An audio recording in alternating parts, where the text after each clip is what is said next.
right, let's move on. We're going to talk next about Bethesda. Doesn't seem like very often we have conversations about Bethesda that are all that positive. No.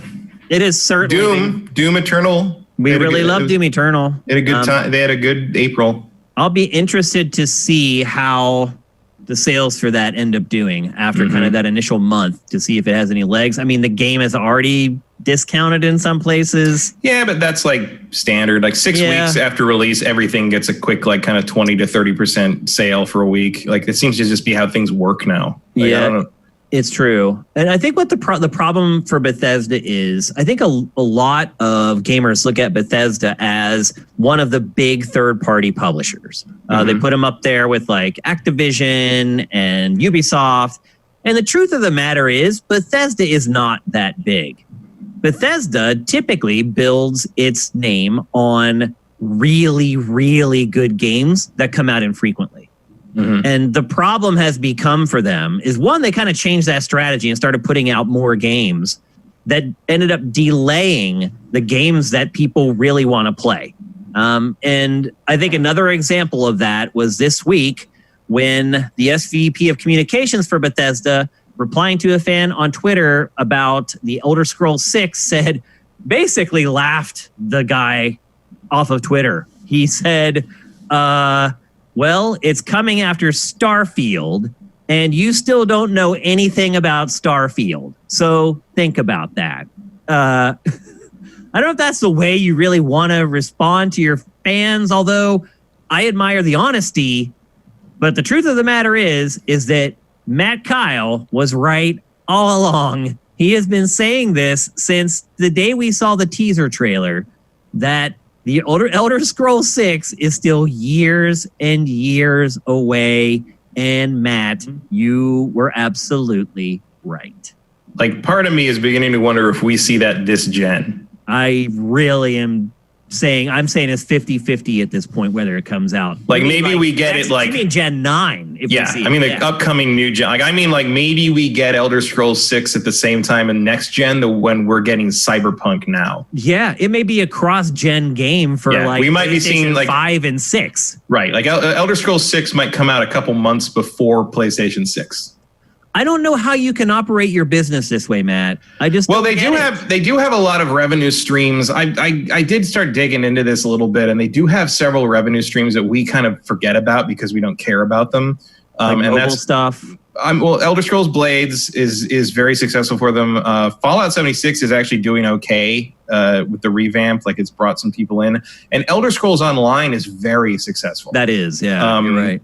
We forget, and they're putting expansions and content out on that thing like constantly. Like, I can't even keep up with it hardly. Yeah, like I mean, they got another expansion coming, I think, next month or soon. Yeah, I'm like, already. It's the Skyrim expansion. Yeah, it's like every 6 months they got a huge new. You're adding like part of the continent again. You know. Well, what they do is they start cycling through the games. They're like, now they're at Skyrim, which is going to be a bonanza. But there's also places in that game where they've never shown before in the Elder Scrolls. You know, you can go elsewhere and all these other places that you've never been able to go to in an Elder Scrolls game. And that's actually why I do have an account and I play it sometimes. And that's why I play it, is because I like to see these places in this world that we haven't been able to. I mean, would I rather be playing Elder Scrolls 6 and seeing them in that? Yes. But like, why are they should they have prioritized Starfield over Elder Scrolls 6? I don't know. Like, I don't know if I can really have an opinion on that until I know what Starfield is. I mean, I'll say this. They must have a lot of faith in Starfield. Yeah? I mean, a lot. And, I mean, Starfield, like, there was like that rumor of a leak of it. I don't think that turned out to be true a couple weeks ago. But look, Starfield is actually more up my interest alley than Elder Scrolls is on a really baseline. If you take away the fact that I've enjoyed all the Elder Scrolls games outside of Arena, like if you hold up an equivalent of Elder Scrolls 6 versus an equivalent of what Starfield looks like it's going to be, I am probably going to be more interested in Starfield. And if they're doing Starfield as sort of like, and it's not completely out of the realm of possibility that Todd would look at like No Man's Sky and be like, we could do that. We could do that better. And I don't know if that's true, but like if they're going to take their shot at sort of Skyrim in space, like, yeah, you got my fucking attention. Like it's. Yeah, I'm all over it too. I'm excited. So I'm into it. Well, so like, yeah, I would kind of like to see Starfield first. But in terms of in terms of like revenue, I don't know. I don't know.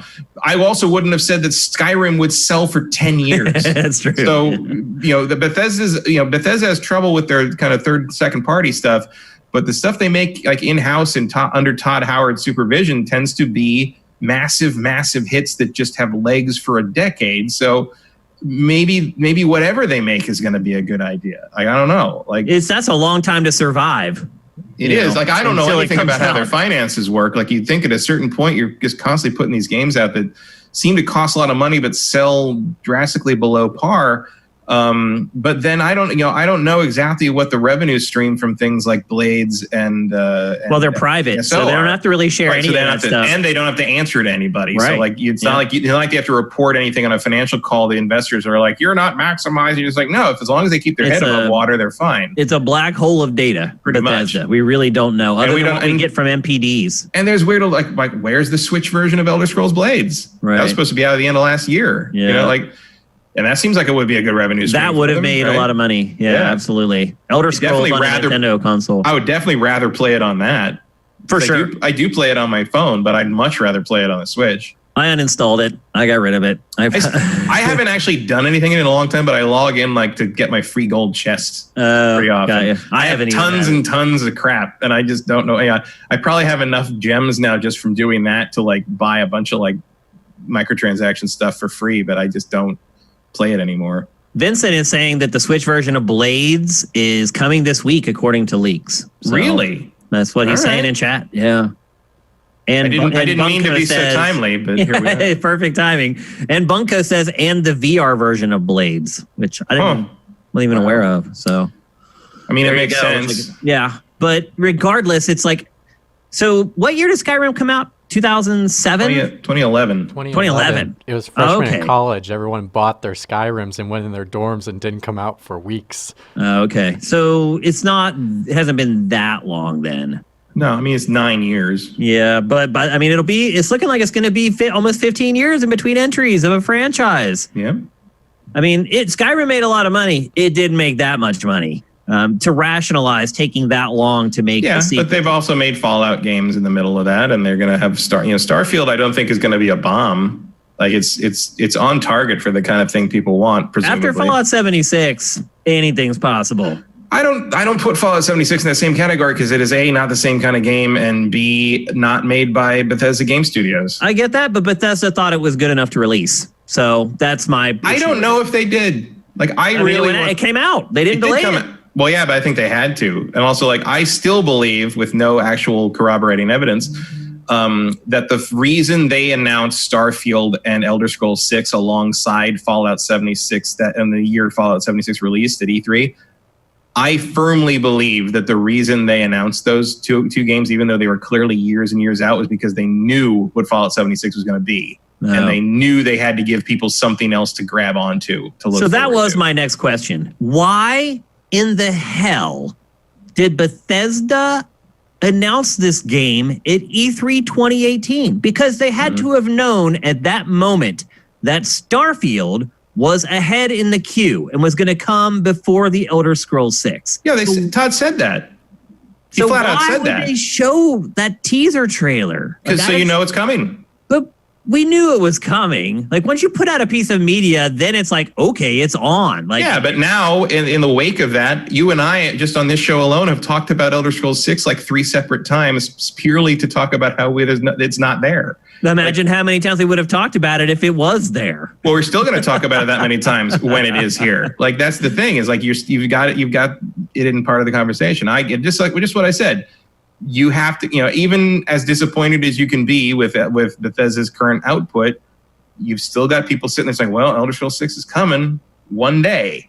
And if there's one thing we've shown, if you're a big enough fan of something, you will wait around a long time. No matter how much you complain, you will still get there and play it. And if you doubt me on that, just talk to the people who are making Star Citizen.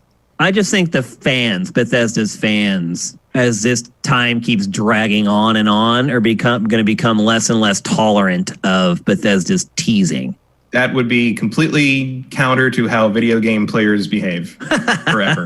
Like, you mean they're a glutton for punishment? You get mad as you want, but as soon as that game goes up for pre-order, they got your money every single time. We know how this works. It goes back to what I was saying about that. There's plenty of other shit to play in the meantime. That radio host that I listen to who just berates his callers and is like the top rated like radio guy in the whole city or whatever. It's people, I don't know what it is, but there's a certain segment of people that you're right, absolutely do like to be abused. I don't know why, but I am not one of them. I take it personal when stuff like this happens. I think it's crazy that they announced it back at E3 2018 now with hindsight being 2020.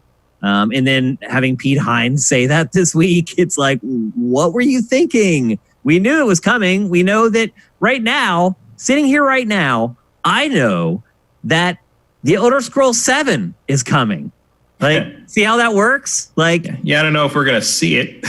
I may be dead. Yeah. I mean, I probably will be dead. I'll probably never play it, but it's coming. And so we knew Elder Scrolls 6 was coming. So to me, the trailer release doesn't do anything other than to set an expectation that it's not all that far away. But except I knew it was that far away. Like what? No, you've been saying this all along. The reason I say that is because I have some idea of how that studio kind of works, but also because of what Todd said that very day when he announced them. Like he straight up said, Starfield's next, but Starfield is a long way off, and Elder Scrolls 6 we haven't even started on.